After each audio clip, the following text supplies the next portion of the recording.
Hi dears, ഞാനിന്ന് 2.5 വയസ്സുള്ളൊരു മോൾക്ക് വേണ്ടിയിട്ട് 1.5 മീറ്റർ ക്ലോത്ത് ഉപയോഗിച്ച് വളരെ സിമ്പിളായിട്ടൊരു ഫ്രോക്കാണ് സ്റ്റിച്ച് ചെയ്യുന്നത്.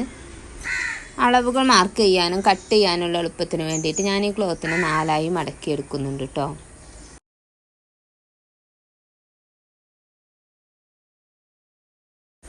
കുട്ടിയുടെ ടോട്ടൽ ലെങ്ത്ത് വരുന്നത് 19 ഇഞ്ചാണ്. ബോഡി പാർട്ട് വരുന്നത് 7 ഇഞ്ചും. അപ്പോൾ ടോട്ടൽ ലെങ്ത്തിൽ നിന്നും ബോഡി പാർട്ടിന് 7 ഇഞ്ച് മൈനസ് ചെയ്യുമ്പോൾ കിട്ടുന്ന 12 ഇഞ്ചിലേക്ക് 2 ഇഞ്ച് തയ്യൽ തുമ്പിനായി കൂട്ടിയെടുത്ത് നമുക്ക് 14 ഇഞ്ചിലാണ് കേട്ടോ കട്ട് ചെയ്തെടുക്കേണ്ടത്. ഈ ഒരു പീസിനെ 4ആയി മടക്കിയിട്ട് ബോഡി പാർട്ടിൻ്റെ ലെങ്ത്തിലൂടെ 1 ഇഞ്ച് തയ്യൽ തുമ്പിനായി കൂട്ടിയെടുത്ത് 8 ഇഞ്ചിൽ നമുക്കിത് കട്ട് ചെയ്യാനായിട്ട് മടക്കിയെടുക്കാം. 1.5 ഇഞ്ച് വിട്ടാണ് കേട്ടോ നെക്കിനെടുക്കുന്നത്. ഫ്രണ്ട് നെക്ക് 3.5 ഇഞ്ചിലാണ് എടുത്തിട്ടുള്ളത്.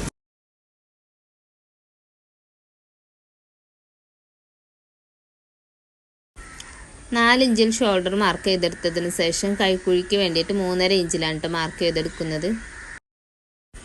കുട്ടിയുടെ ചെസ്റ്റ് അളവ് വരുന്നത് 20 ഇഞ്ചാണ്. അപ്പോൾ അതിൻ്റെ 4 ഭാഗത്തിലൂടെ 2 ഇഞ്ച് തയ്യൽ തുമ്പിനായിട്ട് കൂട്ടിയെടുത്തിട്ട് 7 ഇഞ്ചിലാണ് കേട്ടോ ഈ ഒരു ഭാഗത്ത് മാർക്ക് ചെയ്തെടുക്കുന്നത്.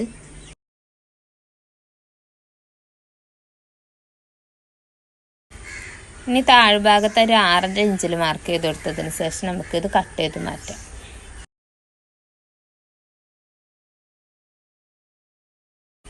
ഇനിയാണ് ഇതിൻ്റെ ബാക്ക് നെക്ക് കട്ട് ചെയ്തെടുക്കേണ്ടത്. 1.5 ഇഞ്ച് വിഡ്ത്തിലും 5.5 ഇഞ്ച് ലെങ്ത്തിലുമുള്ള വി ഷേപ്പിലുള്ളൊരു നെക്കാണ് കേട്ടോ കട്ട് ചെയ്തെടുക്കുന്നത്. 13 ഇഞ്ച് ലെങ്ത്തിലാണ് ഇതിൻ്റെ ലൈനിങ് കട്ട് ചെയ്തെടുക്കുന്നത്. ലൈനിങ്ങും 1.5 മീറ്ററിൽ തന്നെയാണ് കേട്ടോ എടുത്തിട്ടുള്ളത്.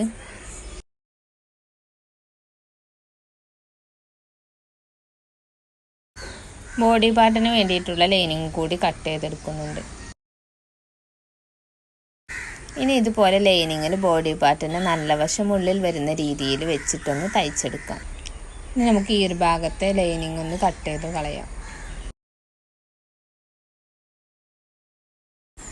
ഇനി നമുക്കിതിൻ്റെ സ്റ്റിച്ചിൽ തട്ടാത്ത രീതിയിൽ കത്രിക ഉപയോഗിച്ച് അവിടെ ഇവിടെ ആയിട്ടൊന്ന് കട്ട് ചെയ്ത് കൊടുക്കാം.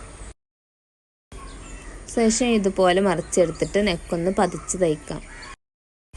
ബാക്ക് നെക്കും സെയിം രീതിയിൽ തന്നെ ചെയ്തെടുത്തതിന് ശേഷം ലൈനിങ്ങുമായിട്ട് പതിച്ചടിച്ചിട്ട് ഷോൾഡർ ജോയിൻ ചെയ്തെടുക്കുന്നുണ്ട്. സ്ലീവ് കൊടുക്കാത്തതിനാൽ ഇതിൻ്റെ കൈക്കുഴി നമുക്ക് 4 ഇഞ്ച് വീതിയിൽ 2ആയി മടക്കി തയ്ച്ചു കൊടുക്കാം.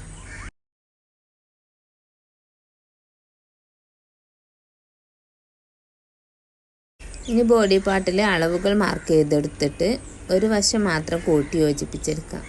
നെറ്റിൻ്റെ താഴ്വശം 1/2 ഇഞ്ച് വീതിയിൽ 2ആയി മടക്കി തയ്ച്ച് ഞൊറിവുകളിട്ട് തയ്ച്ചെടുക്കുന്നുണ്ട്. അതിന് മുകളിലായിട്ട് നമുക്ക് ലൈനിങ്ങും ഞൊറിവുകളിട്ട് തയ്ച്ച് യോജിപ്പിച്ചെടുക്കാം.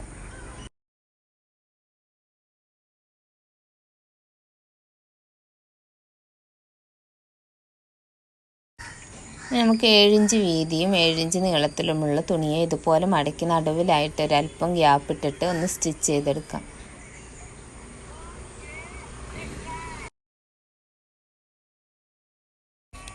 ഈ ഒരു സ്റ്റിച്ച് നടുവിലാവുന്ന രീതിയിൽ പിടിച്ചിട്ട് നമുക്ക് ഇതിൻ്റെ 2 സൈഡും ഒന്ന് കൂട്ടിയെടുക്കാം.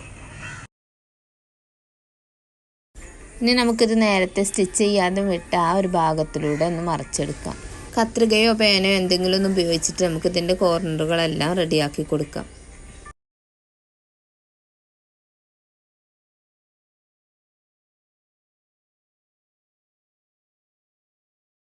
ഇനി ഇതിനെ ഇതുപോലെ സെൻറ്ററിൽ ഞൊറിവുകൾ എടുത്ത് പിടിച്ച ശേഷം സെയിം കളറിലുള്ള നൂല് ഉപയോഗിച്ചൊന്ന് അഴിഞ്ഞു പോവാത്ത രീതിയിൽ നല്ലപോലെ ചുറ്റിയെടുക്കാം.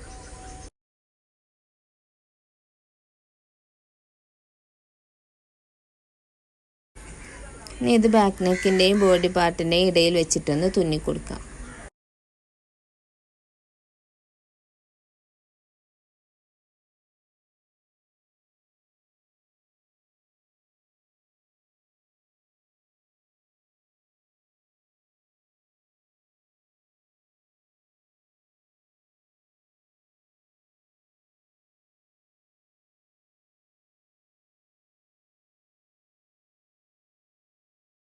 ബട്ടർഫ്ലൈക്ക് നടുവിലായിട്ട് ഗ്ലൂ അപ്ലൈ ചെയ്ത് ഓറഞ്ച് കളറിലുള്ള ബീഡ്സുകൾ ഒട്ടിച്ചു കൊടുക്കുന്നുണ്ട്.